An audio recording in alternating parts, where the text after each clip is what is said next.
Hi food lovers, today we are making stew, and just so you know, this is a bit different from the stew methods you probably see online. So the first thing I did was to bring out the tomatoes and the leaves I used for this stew. So for this I used scent leaf, I also used curry leaves, I also added a bit of spring onion.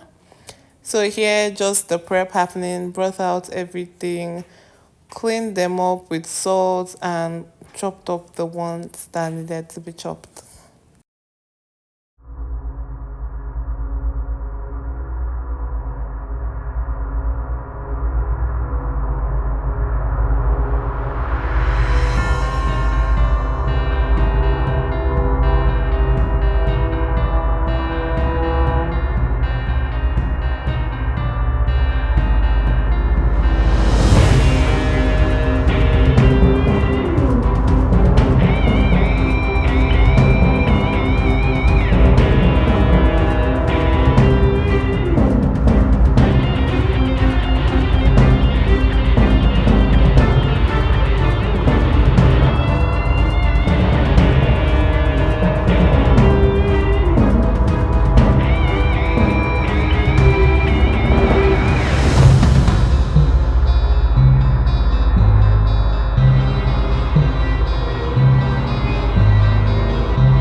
The prep, of course, first thing to do is to cook whatever protein you're using. So I season this with some salt, seasoning, curry, thyme. Everything I use is listed on the screen.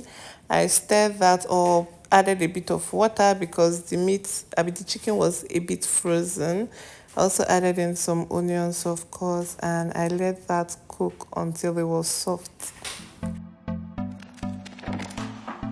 Can I be your star tonight? You fill my soul with light the day we met. So while the chicken is on fire, I blended the tomatoes and a bit of the onion. So I didn't blend it with any water. I just pulsed and blended it properly. Then I cut up the spring onion and regular onion. So sometimes if you feel like you don't have enough fresh tomatoes and you want to increase the volume of the tomatoes, always add a lot of onions. So you can chop it into tiny bits if you don't like to see onions, or you can roughly blend it. Onions really helps increase the volume of tomatoes, and it's also good for flavor and taste of the stew. So at this point, I think the meat was properly cooked, so I just poured it out. For this stew, I did not fry the chicken, so I just poured that out, put back the pot on fire. When it was dry, I added a bit of groundnut oil and went in with the onions. So for this stew, I kind of I was going for a certain taste, and I wanted to see the onions. I know this onions is a lot, but you can blend yours. So I just let that saute for like about a minute, and then I went in with the blended tomatoes. I also added in some tomato paste, but I didn't get that on camera. I allowed this to fry until it was properly fried. So you know it's properly fried when there's like oil floating on top. Just look at this, and then it's not splashing anymore.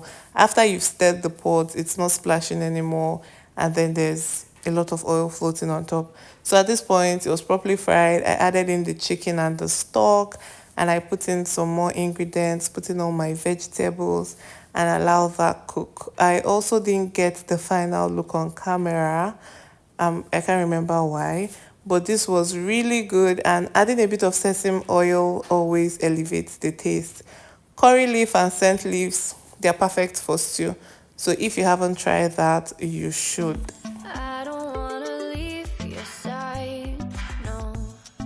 Have me by your side when the sun sets.